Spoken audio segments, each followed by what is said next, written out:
going live. Okay. It says you're live. I think we're live now.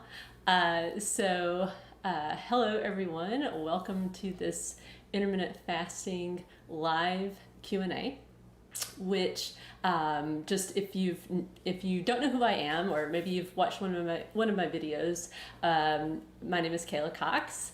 I have lost weight with intermittent fasting, and I've been doing it now for about let's see. I really started back in 2015, and so but I got really consistent in 2016. So for several years now, I've been doing intermittent fasting. And so, and I lost about 80 pounds during that time.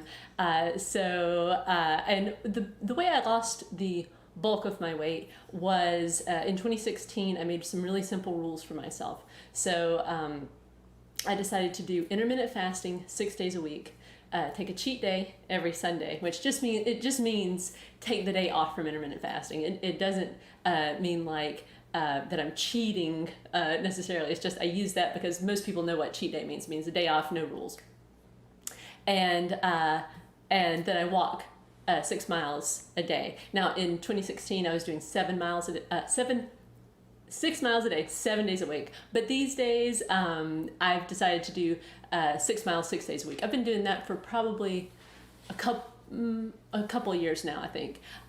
Maybe a year and a half at this point. I decided like that was the more sustainable thing, just because on Sundays I like to have that time with my family. I like to just take it off completely from work, and so I don't have a step goal that day, and I also don't do any kind of intermittent fasting.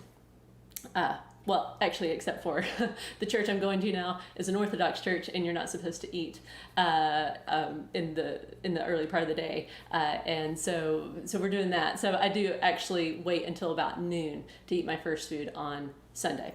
I've written a couple of books about this. So if you need more help, you can certainly check out those books. The Laid Back Guide to Intermittent Fasting, which is all about the way I practice intermittent fasting. I eat all the foods. I don't have any restrictions. I don't do low carb or anything like that. I just eat the food. And let's see what else. And you can get that on Amazon paperback, or you can also get it on Audible as read by me. So or as an ebook. Or as an ebook, yes, on Kindle. And also on Smashwords, too, if you're in an area where you can't get Amazon stuff. Okay, so also you can submit your questions via the chat room. I know it's kind of early on a Saturday, so I don't know how many people are out there, but you can submit your questions about intermittent fasting, walking, just weight loss in general, mindset, that kind of thing. And my husband is in the chat as 6 Miles is Separate, and he'll feed me those questions. But I do have some questions that were submitted previously to this via a Google form. If you ever notice, like on the community tab, before I do a live, like a day or two before, I'll say, you can submit your questions here. So if you can't catch the live, you can also just submit your questions via that form. So. And I also have a podcast, which I haven't submitted a lot of episodes lately, but there are already 110 episodes. So you can catch up on those if if you want more information on all this stuff. So, okay, let's see. So let's get started with some questions. The first question is, do you explain or elaborate on a plan, like how to make a plan with rules in any of your books? Or do you have an example of your own plan? So, okay. So I've written these 2 books, right? And so the Laid Back Guide to Intermittent Fasting is really probably the best book as far as if you don't really have a plan and you're just trying to figure out like, how do I get started with intermittent fasting? I would recommend this one. It takes you through, and it's all from my perspective, okay? Because when I was losing weight, I'd struggled my entire life with my weight. From the time I was like 6 years old, and the doctor told me you need to lose weight, and it was just like diets and weight loss and weight gain, and always being sensitive about my weight up until the time I was about 30, when I finally got this problem solved for all intents and purposes. There are still things I struggle with, but so I put it all in this book as far as, my philosophy on, eating all the food versus, like I don't do low carb, and that's, all that is in here. And how I formed my plan and tips for forming your own plan. And this book is good for the harder parts of weight loss. So if you're struggling, you're not really struggling with like, how do I do intermittent fasting, but you're just struggling with weight loss. I wrote about all the different struggles you may face in each stage. So like before, when you're just getting started, the things you're going to face. When you're in the middle of losing weight, the most common things, the stuff that I went through and how I got through it. And then in maintenance, because that brings with it its own challenges. It's really interesting how maintenance, to me, it's more in certain ways it's more challenging. In some ways it's a lot easier. Because your weight, you're just trying to keep it in a range, and it's just, you can be a little bit more loose with the rules, I would say. But it's a lot harder because it's like for the rest of your life you're doing this, right? So it's a mental challenge. It's a mental game that you have to keep playing. So okay, so but in both of these books, I do take you through how to form your own plan. But if basically, I would say. Just coming up with the rules that will work for your life, like really taking a hard look at what are you willing to do? Because there's so many things. It's like, well, yeah, that would probably help you lose weight, but are you willing to do that? And you have to just figure out, what are you willing to do? So, okay, so hopefully that helps you. People have said that the books help them, so you can check out like the reviews on Amazon, and so there you go. Thanks for that question. Let's see. Kirkwood82 says, I prefer to eat after work. My shift is 8 a.m. to 8 p.m. What do you recommend to handle hunger? Okay, so Kirkwood, I don't know, are you eating one meal a day? Are you doing OMAD? Because that's the way I normally do intermittent fasting. That's how I lost the bulk of the weight. Although, I was losing weight with like I was even doing like a 12-12 and 14-6. Sorry, not 14-6. I said, no, let's see, yeah, 14-10. 14-10. Why did I have trouble with that? 16-8, 18-6, and then eventually I got to OMAD. So, but let's just take it that you're working a 12-hour shift basically, and then you like to eat after work. So I'm guessing you're working 8 to 8. You're eating when you come in, you go to bed, and then you wake up and do it all over again. So, and I'm guessing you mean you're getting hungry during your shift. So, I don't know what kind of work you're doing either. So, because I work from home, and that's the way we've been doing this for many, many years now. I just work from home, do freelance stuff and that kind of thing. And so, staying busy has been the number one thing to handle hunger when you're dealing with hunger. How to keep from eating is, well, being really serious about, I'm not going to eat. It's really about getting your body under control and realizing you're the one in control of your body. Like, you don't have to be a slave to the hunger. Like, no, I decide when I eat. And but that being said, you have to make sure you're eating enough at your meals or during your eating window.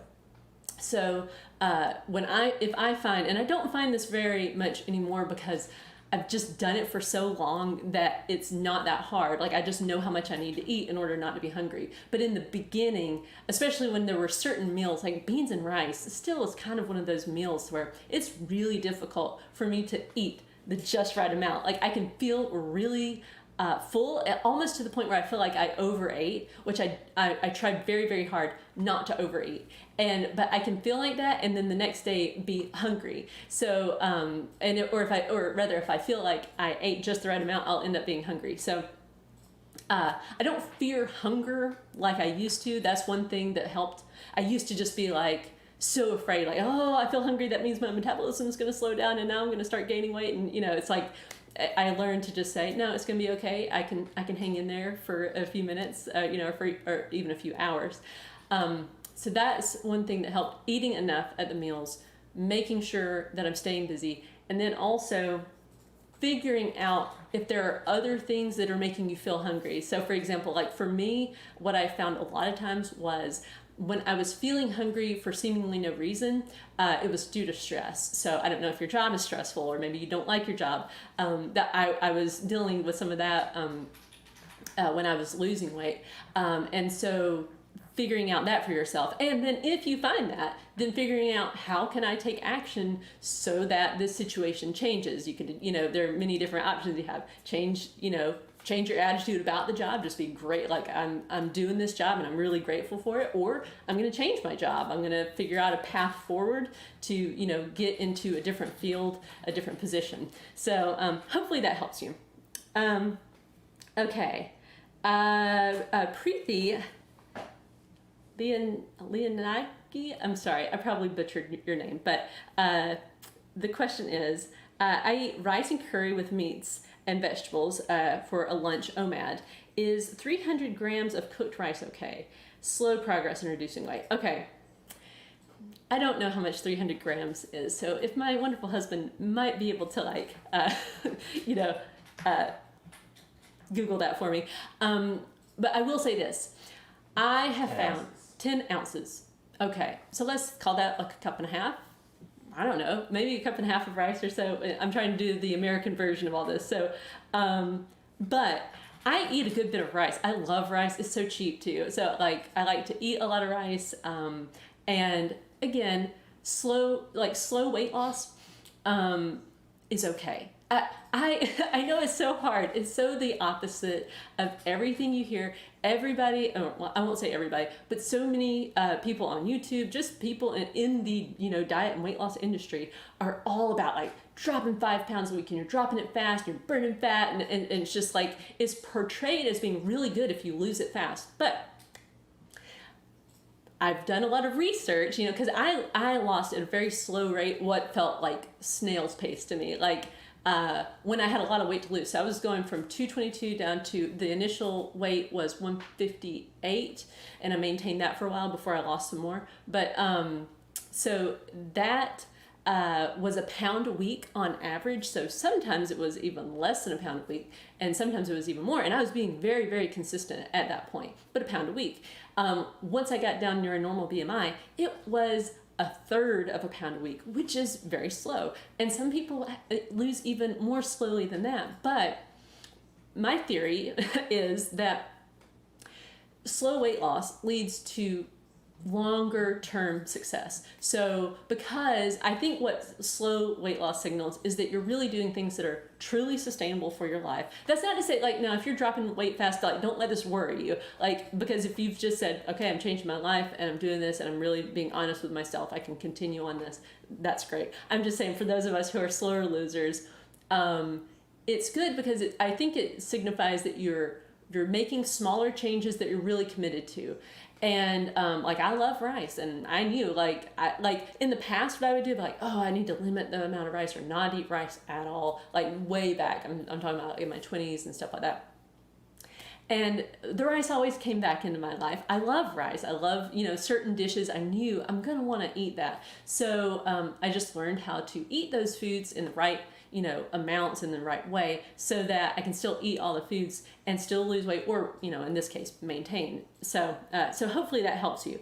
That is certainly something I would do. I would say, when I think about my portion sizes, I'm at least eating 300 grams of rice, I would say. So, yeah. Okay. Robert Greger says, I am on a 16-8.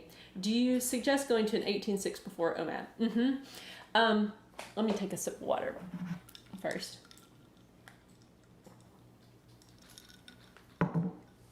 Okay. I am a big proponent of slow and steady. So slow and steady wins the race. And making changes gradually and sticking with those and being really consistent. Could you skip from a 16-8 over to OMAD?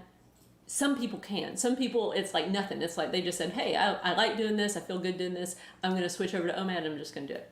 And it works for some people. That's not how I did it. I went from I was usually pushing my window out by 20 and 30 minutes at a time, making sure that felt good before I would push it out some more. And then I think what my jump was, if I remember correctly, I was at a 24 4, and then I just went to OMAD. So I like a gradual kind of thing. What I've seen very often with people is they're doing great on a 16-8. They're maybe losing slowly, but then they say, hey, if I jump to OMAD, I'm going to lose weight really fast. And then a couple of things happen. They jump to OMAD, and the weight is still coming off pretty slowly, so they get frustrated. And also, it's too hard because their body isn't used to, going, basically it's a 24-hour fast, and they're not used to that, and it feels really hard, and they're not losing weight. And then what happens?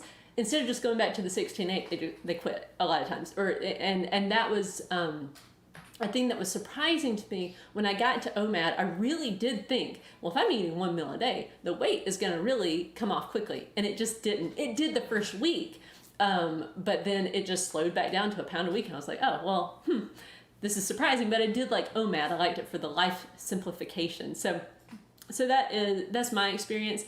I would say, like, look at yourself. If you know yourself really well and you just know that it's fine, try it. But I would say if you do try the leap and it doesn't work, just go back to a 16-8 and gradually work your way up. Let's see. Anna Applebush says, oh, you're watching from Germany. How cool. Oh, and you just started your weight loss journey. Well, great. And good luck to you. It's not about luck, though. I always like to point that out. It is not about luck. It's about consistent action over time, and you'll get there. So Fat to Fit Gabby says, when do I know that I'm fat adapted on keto without any blood monitor? Well, I don't do keto, so I can't tell you. I've never done any of that. Okay, so I've done like the Atkins diet before, like way back, and I didn't do well, like way back. I'm talking like in my 20s, maybe actually that might have been my teens. I didn't like it. I didn't feel good on it. I love carbs. Like I need carbs in my life. So but I know it's a really popular thing to talk about being fat adapted and all that.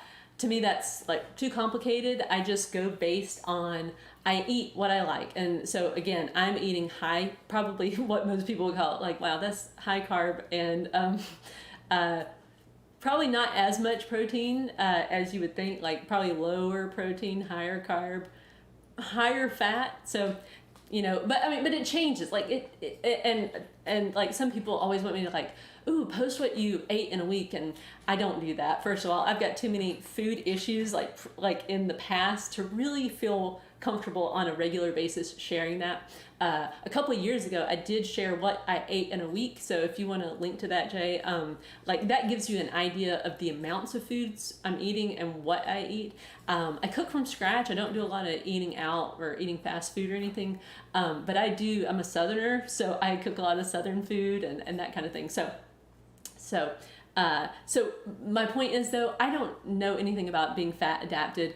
All I looked at was I wanted to lose weight, and I wanted to be able to breathe well. Like I wanted to be able to lay down on my bed, on my back, and breathe well, because it had gotten to where I really couldn't. I would be short of breath kind of, and it was kind of scaring me, and I wanted to be able to keep up with my kids and that kind of thing. So I was really wanting to lose the weight. That was my big overarching goal. And so that's what I focused on. What is the scale doing and how am I feeling? Because it was really important to me that I did feel good too. Like I didn't want it to be like, well, I'm losing weight, but I feel terrible. But I feel great and feel like I'm in great health.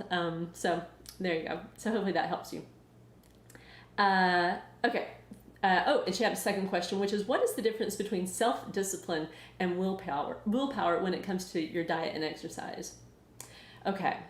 I try not to ever rely on willpower because it gets depleted. Okay. But and this may get into like semantics, and we've got to really define things. But here's the way I look at it. Like walking 6 miles a day. I made the decision I'm going to do that. Like back in 2016, I said it's every day, and I was really strict with myself. I made a video about this last week about walking 6 miles a day consistently. And so that first year, like in 2016, I said I am not going to give myself any time to be off the hook. So like I'm getting them in by midnight each night. unless, and my rule for myself was like, if I am literally so sick that I cannot stand up and walk around, then I will let myself off the hook. And it didn't happen that year. And so that was making a commitment and sticking with it, seeing it through to the end. And it kind of, there's this, now I'm going to blank on whether, I think it was from The Richest Man in Babylon. There's this passage that says you have to become the type of person who, if they say, okay, every day I'm going to take a pebble and I'm going to when I walk over this bridge, I'm going to throw this pebble into the water. You have to be the type of person who does that. Like every day you're throwing that pebble, and you don't skip a day or skip several days and then throw a handful in to try to make up for it. You just throw the pebble. So that's what I tried to do, is just throw the pebble. And so that's my idea. Is it's, I would say, more self-discipline than willpower, because I feel like willpower, you're just trying to kind of rely on whether you feel like it or not, and for me, self-discipline is like you're just doing it. So making those decisions. So here's one thing that has helped me too, is I do agree with myself. I like negotiate with myself, and I say, okay, I do these things like basically on a year-to-year kind of commitment at this point. So every year I review, like, okay, do I want to continue walking 6 miles a day? Like that was something at the end of 2016, I thought to myself, like, do I want to keep doing this like 6 miles every single day? And I decided for myself, like, maybe I want to experiment a little bit. I experimented a little bit, like, do I want to get them every day? I decided, yes, I do. Eventually, maybe it was a year or two later, I decided, like, okay, I'm gonna go to one day off a week, because I already did that with the intermittent fasting. I just don't do intermittent fasting 1 day a week. So maybe I should try that. And I tried that, and what I found for myself was I still do occasionally like to go for walks, but it's a relief to not have that step goal right there. So it's a good balance for me. So hopefully that made sense. And if that didn't answer the question, please feel free to redirect me there.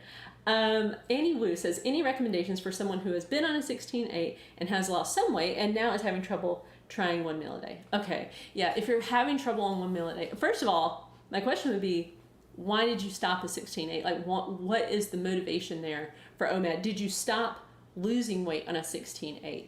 Or were you just wanting to increase the rate of loss? If you were doing it just to try to increase the rate of loss, I'd say go back to a 16-8. Just stick with it. If it was something like where you were plateauing, I would say make sure it was a true plateau. Like sometimes you're with a plan and like you've gone as far as you can go with that plan. I get that. And I would say go back to a 16-8 and then just slowly, incrementally push your window out. Don't just jump to OMAD. That would be the main thing.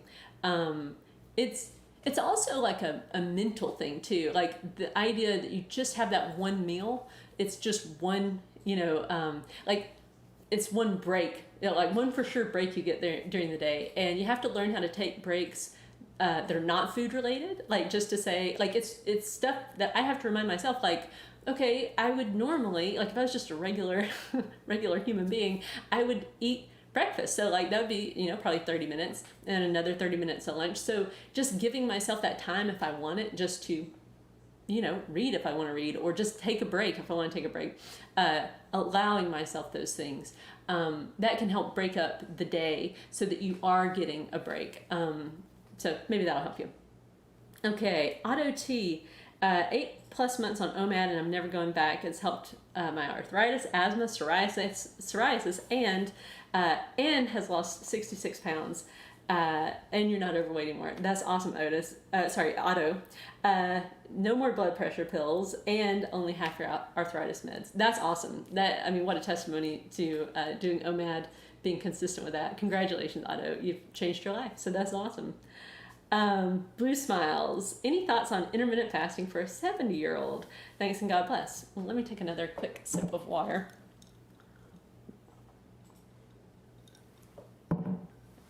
Well, I think it's awesome, first of all. I've had people write in to me and tell me, that they've been in their 70s, and I'm trying to remember what was the oldest person that's ever written in. I think maybe like someone in their 80s has written in. So, and people do it, and they do great with it. The big concern, I think, for a lot of people is like if you're taking medications, always discuss all this with your doctor. I am not a doctor. I don't play one on the internet. So make sure that you're in discussions with your doctor about all this. But start out slow, I would say. Just like my first like intermittent fasting window, people laugh saying that's not really intermittent fasting, but I would say, okay, I'm not gonna eat past 10 o'clock at night. And I'm not going to eat until at least 6 a.m. That morning. So, that's an 8-hour fasting window. And you would say, well, you would sleep through that anyway. But there's something about having that rule. Like, okay, I stop eating by this time, and I can only start eating at this time. And it's a way to form some self-discipline. And then I slowly pushed out breakfast. So just go really slow with it. Slowly push out breakfast. And then eventually what was happening was like, wow, I have a really late breakfast. And then it was like, wow, my first meal is really an early lunch. And then it was like, well, now my first meal is just a regular lunch. And then I would push it out even further. And I eventually got to OMAD. So hopefully that helps you, Blue Smiles. Alex says, I'm almost 400 pounds and want to try fasting because I don't want to have weight loss surgery. What should I drink while fasting? And is just water okay? Okay, so I mean, just water, that's great. Plenty of people do just water. I needed other things, like to keep me interested and to keep it feeling easy. To me, it's so important that this feels easy, that it doesn't feel like, oh, I can't wait till this is over. Like, it needs to feel like I can do this for the rest of my life.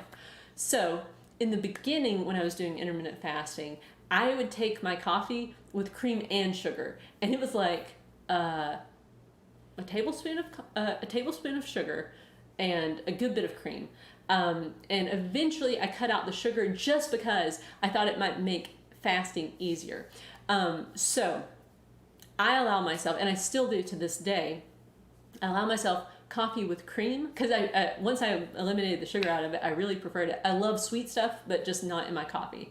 So I would drink coffee with half and half, and I would also drink unsweetened tea, and I love like LaCroix or Clear American Bubblies, any of those like unsweetened flavored sparkling water soda things. I don't like fake sugar, like it messes with my stomach. I don't like the taste of them either. But some people have had really good success with those types of things. I just don't do that for myself.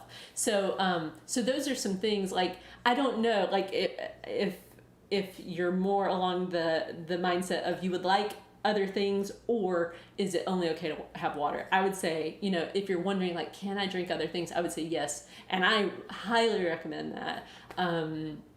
Because the main thing is to be consistent with whatever rules you put out for yourself. So good luck to you, Alex. And again, it's not about luck. It's about doing those actions day in and day out, being really consistent, and never, ever, ever quit. So there you go. Let's see. Fat to Fit Gabby says, what foods or meals should I break my 16-8 or 18-6 fast with for fat loss help? Well, again, like, I always just ate whatever I wanted to eat.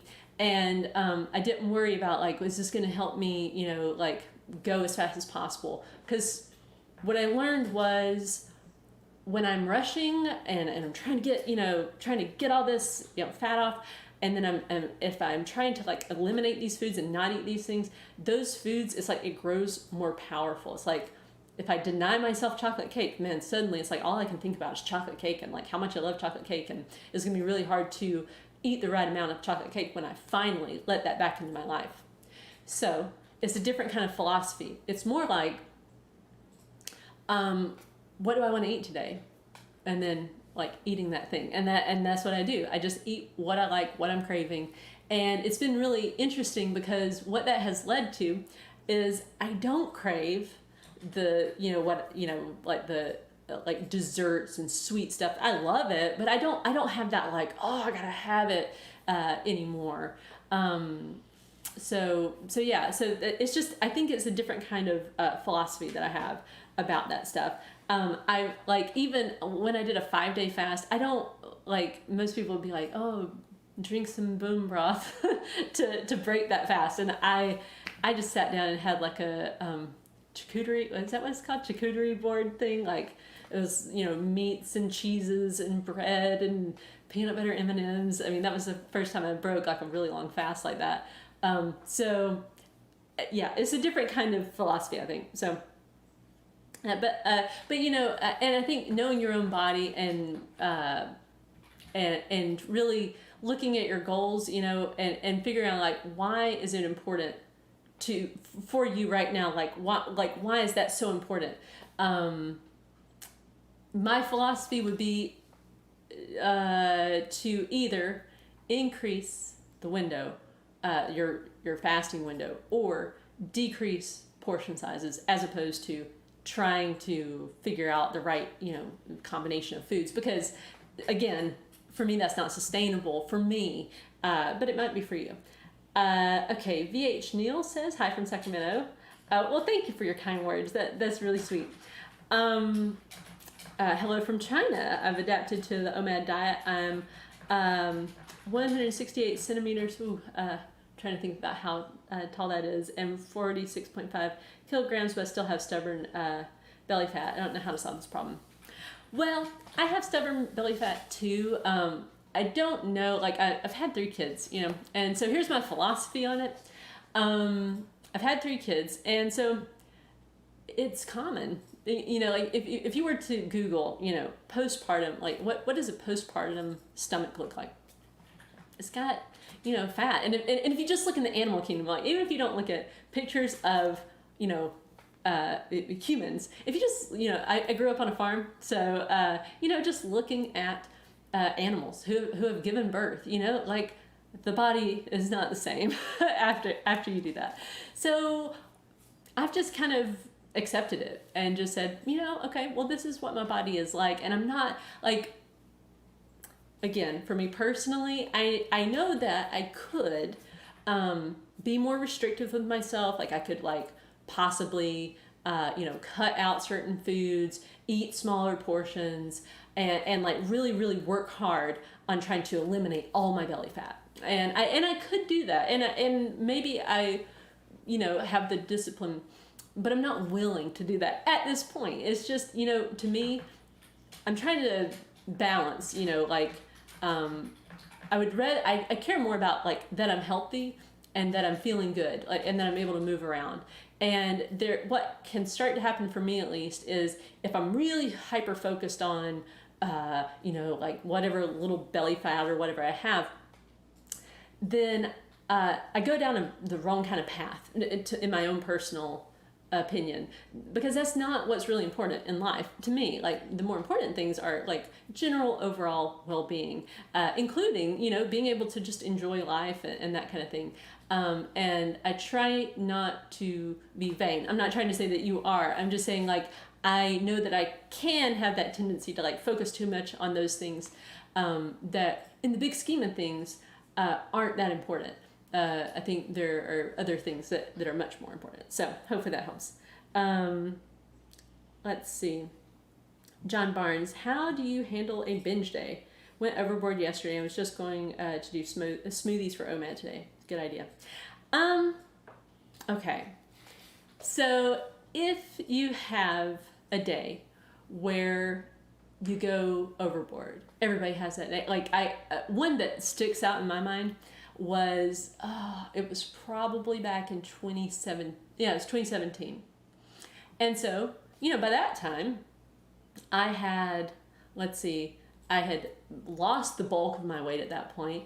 I had maintained that for a while, and there was just this one night, it was a date night. Me and Jay were sitting there watching a movie, eating sushi. and I love sushi. And I mean, I was just packing the sushi in. I mean, I was just, I wasn't paying attention, and probably I was stressed out about something. I can't remember. But man, just all of a sudden I realized, like, I feel like I am going to, lose this. And it was just really disturbing to me, because it was like, whoa, don't I have all this figured out at this point? Like this isn't supposed to happen. Like this much of a slip felt like, whoa, what just happened? And I think what I found is, and this is my own strategy, I try to learn from it. So I ask myself, like, what happened? Like, what was going on? And, for myself, like I said, I think I was probably stressed out about something. Another thing was, I realized, like, when I'm eating, I need to be super diligent about paying attention to when I'm taking bites, like really be mindful of that. I don't like to eat in front of the TV much because of that, because I know how easy it is to overeat. But learning from it, so, okay, what can I do in the future to prevent that from happening again? Okay, I'm going to be more diligent when I'm watching TV. I need to be more mindful, like, okay, let's remember that we're taking bites here, try to chew my food, all that stuff. And then also, sussing out, am I stressed about something? If so, let's talk about it. Let's figure out what's going on. And then the next day, and then forgiving myself, because that's another thing I struggled with and I still struggle with, is forgiving myself. Whenever I mess up in any kind of thing, I have that perfectionist kind of tendency. It's just to say, okay, you messed up, you're human, so let's forgive ourselves, and then let's move on with life. And to get to your smoothie part, I would not do that.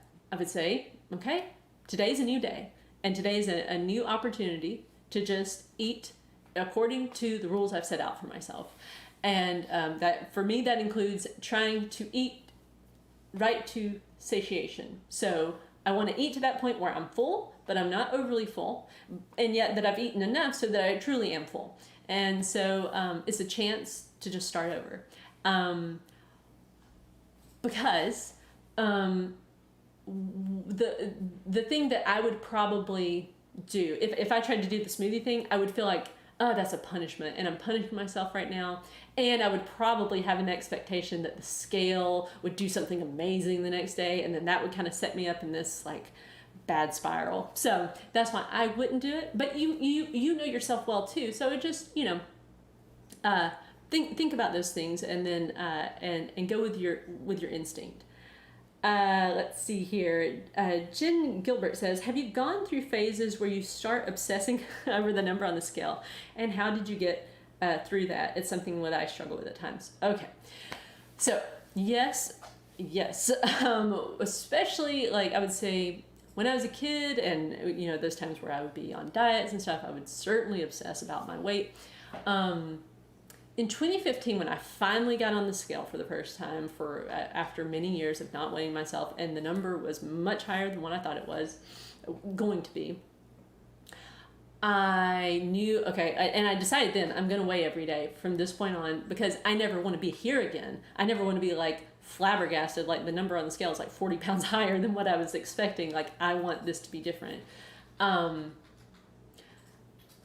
still struggled with that. Like, like I really was in a hurry, and I had this, like, like I would, if the number was low, ooh, it was a good day. If the number was higher, oh, kind of a bad day. And over time, I learned how to not let the scale control my emotions. What has helped me and continues to help me is to think of it as, like, I'm the observer of the patient who is taking her weight. So, like, I get on the scale and I look at that number, and I try very hard to just say, okay, that's the number, and then we just log it, and that's it. I tried to just put it in the app and forget about it, because, look, one thing that I really struggled with, like, I had gotten really good about all this, like, as far as not letting the number control my day and that kind of thing.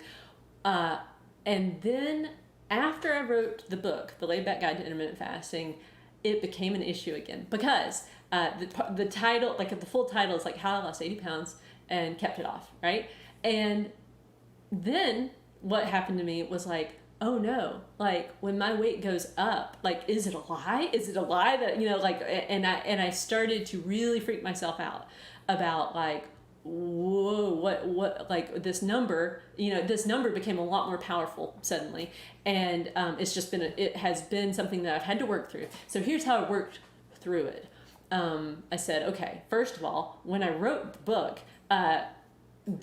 it's absolutely true. And I'd actually maintained at that weight for, a while, a few months at least. So I was like, okay, so first of all, that's all done and it's in the book and it's in the past and it's going to be there for forever.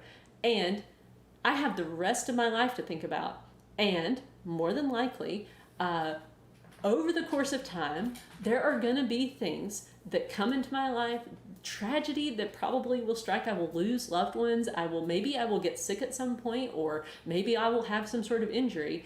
And quite likely, there will be times when my weight is a little bit higher than what it was when I was writing the book, and there will maybe be times when it's lower, and that doesn't change the information in the book. So I kind of had to just make peace with that. That's like, okay, that was my best effort, and so and there's nothing I can do about that at this point. So I just can control what's going forward.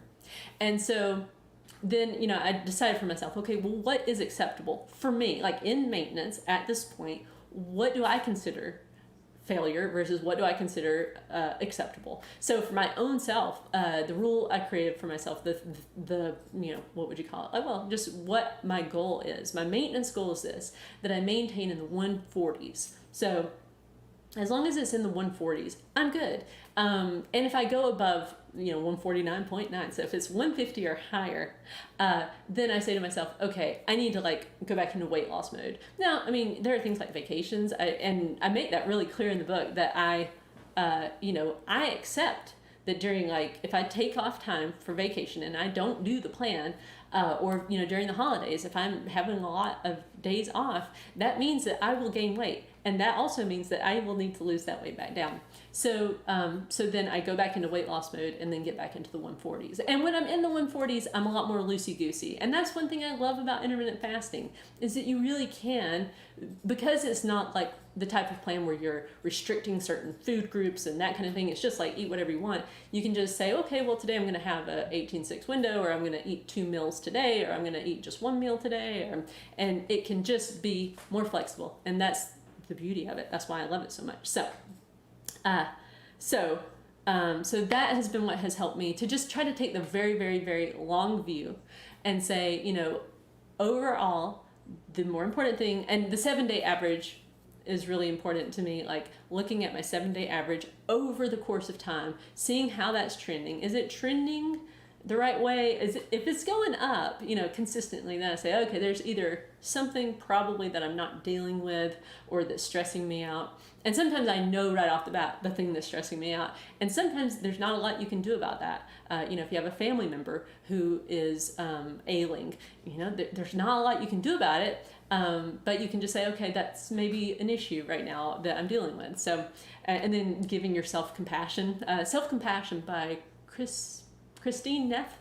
That was a helpful book also. So hopefully that helps you, Jen. Okay, Arden Ashley Wortman. It's such a good question. How did your husband not notice that you were actively losing weight? Did he not know any of the rules you had set up for yourself? So funny that okay, so the first question, how did he not notice that I was losing weight? I think because it was so gradual. That was one thing. I learned, during, once I started the YouTube channel, that's really when he started to say, oh, I didn't even really realize you were doing that at the time. I didn't really realize you were losing weight. I didn't realize, what a struggle it had been. I didn't really realize that you had these rules. One of the reasons he didn't realize a lot of the rules was because a rule I made for myself was something along the lines of, if Jay asks me, that's my husband, if he asks me to have a cookie or something that's outside my window or something like that, I will do it. I will say, yes, I would like that. And my idea was because I don't want it to be something they're having to deal with. I don't want it to be a party pooper, right? Because I felt like that would end up being not sustainable over the long run.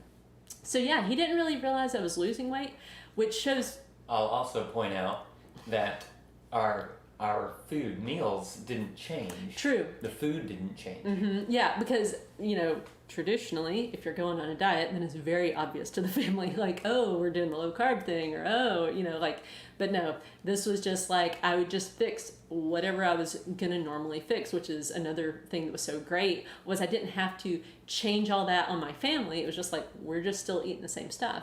And so that didn't change. And he was working during the day too. I mean, he was a realtor, so he was gone. So he didn't really see like, oh, you didn't eat breakfast or lunch. Like, you're just eating supper. Like, this is your first meal. And I didn't talk about it a lot.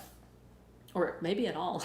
Maybe it was from the Bible too. There's like this part that talks about basically keeping your, don't go around with a sad countenance if you're fasting and all this. And maybe that was part of it too. Maybe I thought, well, maybe it's easier if you do it that way. You don't really make it known that you're fasting. And again, I think it was just the gradual thing. And another thing is, I think that my weight was a way bigger deal to me than it was to him. Like, as far as like, he's a great guy, and he's like, I love you for you, like you as a person, right? Like, to go back to that whole thing about, a little bit of belly fat or whatever, like, he loves me for me, Kayla, the human person. He doesn't really care about the belly fat or the loose skin or the stretch marks and that kind of thing. So, and I know that's a tough thing. It's been a tough thing for me to like really accept, like, because the message from the culture is totally opposite. It's very much focused on physical looks, and this is very, very important, and it doesn't really matter what kind of person you are, but the physical, like, that's what's important. And so yeah. So there you go. Hopefully that answers your question. Rosemary Price says, will armored drink break a fast? Okay, I don't know what armored drink is. I will say this. My philosophy is, you set up your rules for yourself. Don't worry about, because some people are going to say, will say about my own way of doing this, like, oh, because you have coffee with half and half, then you're breaking your fast and you're not really doing intermittent fasting. Well, then I don't care. Like, call it whatever you want to call it. The thing I did helped me lose weight. So I would encourage you, like, if the thing you're thinking is, I could really do this if I do an armored drink, whatever it is. I don't care if it's even got sugar or whatever. Like, I could do an armored drink for, breakfast? Did you say breakfast? Okay.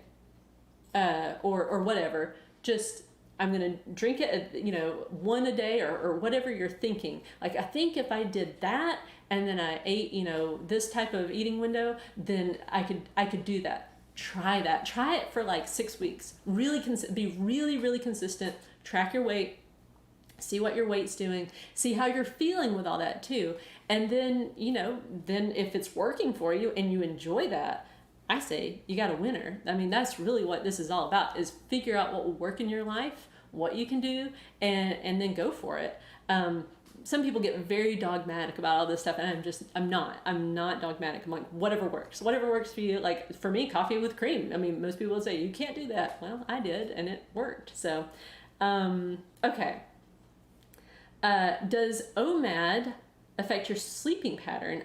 I keep waking up at midnight. How do you improve your sleeping? Okay. So sleep. What I've found is that my rule for myself was, if I am not sleeping well, then that means I need to eat more at my meal. And this was an adjustment. There was a period of time there where I was doing OMAD and I was being really consistent on it. But I was waking up, like, I would wake up in the middle of the night, and then I would like read the Bible and maybe like part of a book I was reading, and then I would fall asleep again on the couch. And then, it was just that kind of a pattern. It was a weird kind of sleeping pattern. But what I started to notice was, if I just increased the food, then I could, sleep through the night, generally speaking. But another thing that has happened in the past was I would start waking up really early in the morning, like really super early, like 3 o'clock in the morning, and not be able to go back to sleep. And that, excuse me, was stress. So my encouragement to you would be, figure out, is this more of a physical thing? Like, you think it's physical hunger that's waking you up? Because you should be able to feel that. Like, am I hungry right now? Or are you worried about something? Are you stressed out about something? And if that's the case, then I'd say work on the stress. Work on like what's stressing you out. What is the thing that's bothering you? Work through that. Sometimes it's just a change that needs to be made in your life. Maybe you need to have a conversation with somebody, or there's like a million different things it could be. But you know what it is. You can figure that out. Sometimes it does take reflection. Prayer has helped me. So yeah, it's important to get your sleep though, because what I've found is if I'm not sleeping well, then it's like the rest of my day is really tough. It's harder to do intermittent fasting because you're tired and you're not feeling as great. Like you're not feeling as positive as, for me, it kind of goes hand in hand. If I'm not sleeping well, then I'm not really as positive as normal. And then that's kind of like, well, then you kind of start to think, oh, what difference does it make? So yeah, keep tweaking it. And you might find, well, maybe OMAD doesn't work. Some people don't really do well with OMAD because they just simply can't eat enough to sustain them. Like I don't have that problem. I can sit there and eat a whole lot of food if I want to. So, but if you're that type of person who really just can't, for whatever reason, eat a large meal, you may find that you do better, you sleep better and stuff with more of a fasting or more of a eating window as opposed to OMAD. Let's see. My maybe persisting problem with OMAD, besides clothes not fitting more, is cold hands, feet, and nose. Will that ever go away? Well, I'm trying to think if I've ever really had that happen. I mean, I did notice that I'm not as cold tolerant as I used to be. Like when I was heavier, I feel like I was probably more cold tolerant. But I don't notice that. I do notice that during a certain time of the month. I'm, female, so there are different hormonal times for me where I am more just like, ooh, I'm cold. I want to, be under a blanket right now. More cold sensitive. So now my husband, on the other hand, he is just a thin guy always, and he has circulation issues, and like he has colder hands and feet. And I think it's just how we're all built differently too. So it may not ever go away, but you could also ask your doctor about that. Khadija Marakar says, I go for a run at 6 a.m. Then I am very hungry and it's hard to wait till 12. What's the best time slot to complete a 6-mile run? Well, really it's whenever you can get your run in. And I know that's not that's not what you're wanting to hear, but if it's a thing where you can run at 6 a.m. and that's just when you can fit in that run, and then you're putting your window at 12, it's going to be tough to adapt to that. If you think to yourself, but I think I can do it, I would say do it for like 2 weeks and you should be adapted. Like if you can do it for 2 weeks in a row and you've done it every day, it'll just be the thing that you're used to now. But those first few days are really tough. But you are going to be hungry. See, that's the thing. You're going to be hungry, and it's tough when you're used to not letting yourself be hungry to do that. So I get that's tough. If you think you could put your run at let's say 11, and then just as soon as you get done with your run, you eat. That's probably what I would do if I could fit my schedule the right way, and that's what I was doing. I would just put my run right before my meal, and then that way I could just eat and I wouldn't have to sit there and be hungry. If you do go for the whole adapting to it, just like, okay, I'm just going to do this and I'm just going to sit here and be hungry until 12, keep yourself really busy in the interim. That would be my best advice. Arden Ashley Wortman says, you mentioned in your books that if you had plateaued for more than 6 weeks, you would have adjusted your plan. Did you have a next step in mind for what you would have done if that had been needed? Okay, yeah, that's a good question.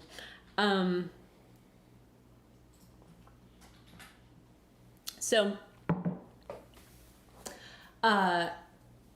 what I basically decided for myself was I was going to reassess, and what I would have done, like let's say if I had been doing OMAD, and I did decide for myself, OMAD is as long as I want to go. Like, I don't want to do alternate day fasting because it was really important to me that I had family suppers with my whole family. That's a big deal in our house. We sit down as a family. We don't have any TV on, no screens, no nothing at the table. We are just sitting there and having supper. And if I was fasting on a regular basis, that would be tough on my family. So I had already decided for myself, OMAD is as extreme as I want to go. My next step would have been if I really did get stuck and I really just couldn't move past it, and when I say plateaued, I mean just no weight loss, just none, just like for 6 weeks, 0, not even a fraction of a pound. Then I would say I would try to work on slightly smaller portions, like just trying to, I've heard the term tying the feedback off early. Like, I don't know, like it's something I read a long time ago. I think it might have been, I can't remember if it was like about German people have that phrase. I'm not sure on that, but I'm sure I read it about in some weight loss magazine before. But just the idea that you stop eating a little bit before you feel full, just like a little bit, just that is very hard for me. I think because I'm a fast eater, I'm still working on that. I'm a fast eater. I tend to get inside my own head, and I will just be eating and not really realizing that I'm eating. I'm more in my head. So that would have been my next step, just slightly smaller portions. I would not have gone the route of like, oh, I'm going to eat fewer carbs, or I'm going to eat, that kind of thing. Like, I'm going to go with portion sizes. Like, I'm going to keep all the food, just try to deal with portion size. Let's see, Jacqueline Little, I've been OMAD 3 times a week and 18/6 the other 3 days, and Sunday is my day off. I stopped losing weight. I'm not doing keto, but eating rather healthy. I do have some alcohol. Any advice? Let's see. Well, when you say stopped losing, I always wonder, like, what do you mean by that? How fast were you losing before? And how consistent have you been? Number one tip is focus on consistency. So many times what happens with people is they're like, well, I've been doing this, and because they've gotten frustrated, they're really not being consistent anymore. Or they're just having a lot of days off and they don't think it's a lot of days off, but when they really sit down, they're like, oh yeah, well, I wasn't on plan that day. I wasn't on plan that day. And then it's like, oh, well, let's try going back doing the plan. Yeah, I would say, just focus first of all, focus on making sure you're being very consistent with whatever plan. Another thing to look at is, do you ever feel overly full? Do you feel like maybe you're overeating sometimes, or stress eating, like just kind of eating out of boredom, that kind of thing? Cutting out snacking, just because I've found that can be an indication of stress eating. Eat bigger meals, so eat meals but don't eat snacks, because those can really add up, so those would be a couple of things to try while keeping that same kind of pattern, like 3 days of OMAD, 3 days of 18/6, and 1 day off. And also look at, when you say, not losing, is it just a temporary plateau? I would give it 6 weeks of consistency, like really, really good consistency for 6 weeks on this plan that you're talking about, and look and see, have you lost any weight at all, even a fraction of a pound? Is it slowly moving down? And then reassess based on that. Okay, Allie, 16/8 wasn't so challenging for me since I've never been a breakfast or late night snack person. Not seeing results with OMAD, lost 1 pound in 3 weeks. Within a normal BMI, I love to lose 7 pounds of corona weight. Right. Okay, so again, you just said, 1 pound in 3 weeks. That's exactly the rate I was losing at when I decided to lose more weight. Like, I went down from 159 to 142. I think that was the drop, and it was 1/3 of a pound a week, and I was being super consistent with my plan. OMAD 6 days a week, walking 6 miles a day, 7 days a week. I think that's right, and cheat day on Sunday. So it is. So the thing is, so 7 pounds, right? So that's going to take you 21 weeks, and just keep doing it. Do that for 21 weeks and you will have lost your corona weight. So I know that that's slow though. I understand that. It's like, it's so slow. But you know, if you want to lose the weight, you can totally do that. Okay. Oh, there was another question, that came in on the form. I think Jay might have deleted it, but the question was, what should you eat on your period? So this is a question for all you ladies out there. I personally just eat, I always eat all the food. Here's what I have noticed about periods. I get hungrier. My appetite does increase, which means a couple of things. Intermittent fasting is a little bit more difficult. Like as far as like OMAD is just a little bit more challenging because it's like I will feel hunger occasionally on my period. So that's one thing. A couple of days before my period, I don't have this happen as much anymore, but and this my husband noticed, like back in like, I don't know, 2015 I think it was, we started calling it my emergency chocolate. Like I would just be in a foul mood like that day, and he would bring me a Snickers bar and be like, eat this, which he didn't know at the time that I was fasting and everything. So although during that, well, anyway, the point is I would eat it. I would just say, okay, I'm going to eat this chocolate bar or whatever. And, but I would just let that be it. Like, okay, it was that thing. And then I stayed with my plan the rest of the way. And what I found was usually my weight my water weight increases on, during my period. So like, it's not every month, so that's frustrating too. It's like, well, you know, was it just the weight went up last month, or why isn't it doing it really, really consistently? But generally speaking, weight will increase, which is kind of like a double whammy, because if your appetite is increasing and you feel like, well, but I'm still doing a good job, I'm not really overeating, and you know your weight's going up a little bit, a few pounds, usually a couple of pounds, I would say, generally speaking, is what it is for me. It will like increase by a couple pounds and then it'll go back down after the period's over. But I just eat whatever I'm craving, and which on my period is going to be more chocolate. So there you go. Okay. Oh, Christina Morgan, hey, how are you doing? I hope you're doing well. Thank you for those sweet words. Me and my family are doing great. We're in a permanent location now. Stopped RVing back about a year ago. So, all right. Well, thank you guys so much for joining me for this live Q&A, for all the great questions. I hope it was helpful. And thank you for being here. And I will post, the next time I get some time to do one of these, like I said, I announce these on the community tab. You can also hit the bell, like on the subscribe thing. You can, like on my channel, if you click the little thing to get notifications, it'll notify you when I go live. So just in case you might miss the community tab post. And Jacqueline asked real quick about alcohol during the eating period. Does that affect anything for you? Eating, okay, so drinking alcohol while I'm eating, right? Okay, so my personal rule, real quick, this is a good question. My personal rule for myself is I do allow myself to have alcohol. That's generally speaking, that's going to be wine for me when I'm eating.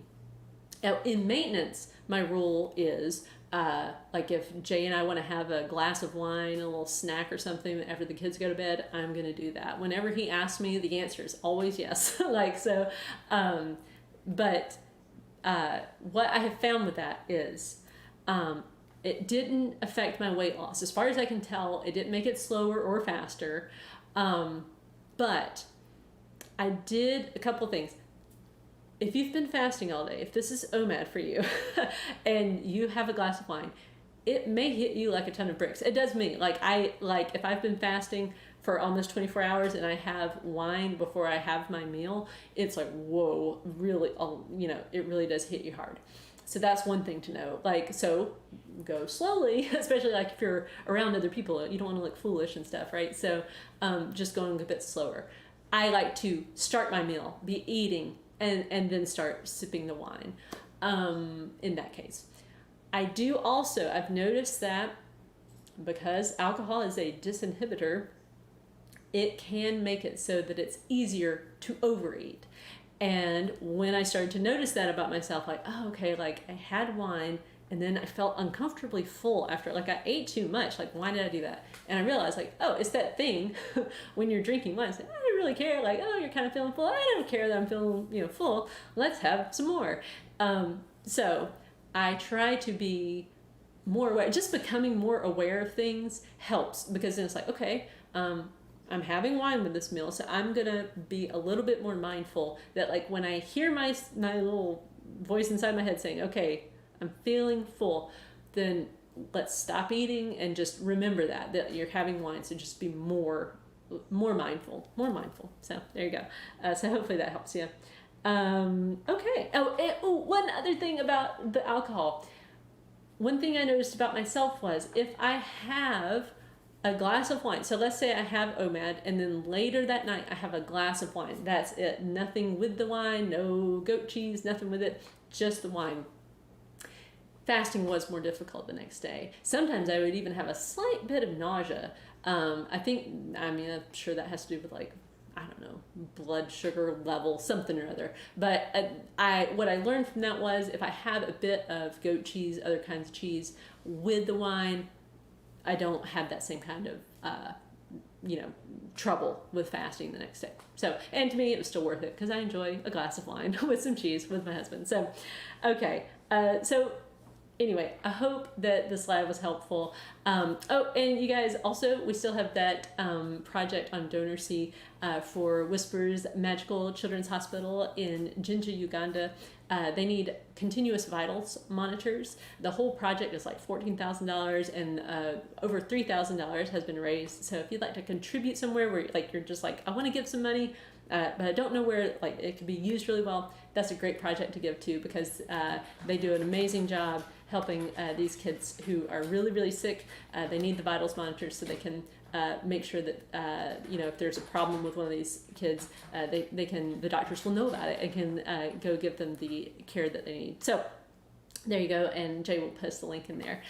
So thank you guys very much for joining this, and I will see you guys the next time we have a live. Thanks.